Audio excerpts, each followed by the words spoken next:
ഇങ്ങനൊരു മണ്ടത്തരം ഇതിന് മുന്നേ സംഭവിച്ചിട്ടില്ല കേട്ടോ. ഞാനില്ലേ വിശന്ന് ഇങ്ങനെ എന്താ പറയുക, അത്രയ്ക്ക് വിശന്നിട്ടിരിക്കുകയായിരുന്നു കേട്ടോ ഉച്ചയ്ക്ക്. കാരണം രാവിലെ ഫുഡ് കഴിച്ചതിന് ശേഷം എനിക്ക് നല്ല വർക്ക് ഉണ്ടായിരുന്നു, പിന്നെ ഒന്നും കുക്ക് ചെയ്യാൻ ടൈം കിട്ടിയില്ല. അപ്പോൾ എനിക്ക് ഭയങ്കര പിന്നീട് വിശക്കാൻ തുടങ്ങിയപ്പോൾ ഒരു ക്രേവിങ്സ്, മാത്യൂസ് കേക്ക് കഴിക്കാൻ ഇപ്പോൾ ചോദിച്ചപ്പം അത് അവൈലബിളും അല്ല. അങ്ങനെ ഞാൻ ലാസ്റ്റ് ഒരു ചോക്ലേറ്റ് കേക്കും പിന്നെ കിഴി പൊറോട്ടയും ഓർഡർ ചെയ്തു. അങ്ങനെ ഭാഗ്യത്തിന് ഓർഡർ ചെയ്ത് സാധനമൊക്കെ എടുത്ത് തിരിച്ച് ഫ്ലാറ്റിലെത്തിയപ്പോഴാണ് നല്ല മഴ പറഞ്ഞാൽ അടിപൊളി മഴയായിരുന്നു. അങ്ങനെ ഞാൻ ആ മഴയൊക്കെ കണ്ട് നിന്ന് ഫുഡ് കഴിക്കാനിരുന്നു. അപ്പം അത് തുറന്നു കഴിഞ്ഞേരെയാണ് എനിക്ക് പറ്റിയ അബദ്ധം മനസ്സിലായത്. ഞാൻ 2 എക്സ്ട്രാ പൊറോട്ടയും ഒരു കിഴി പൊറോട്ടയായിരുന്നു ഓർഡർ ചെയ്തത്. ആ കിഴി പൊറോട്ടയുടെ സ്മെല്ലടിച്ചപ്പോഴേ എനിക്ക് തോന്നി അത് ചിക്കൻ അല്ലാന്ന്.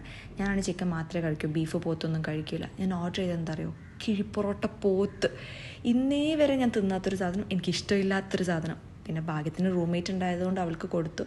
ഞാൻ ആ എക്സ്ട്രാ 2 പൊറോട്ടയും പിന്നെ കേക്കും കഴിച്ച് അഡ്ജസ്റ്റ് ചെയ്തു. പക്ഷേ കേക്ക് നല്ലതായിരുന്നു കേട്ടോ.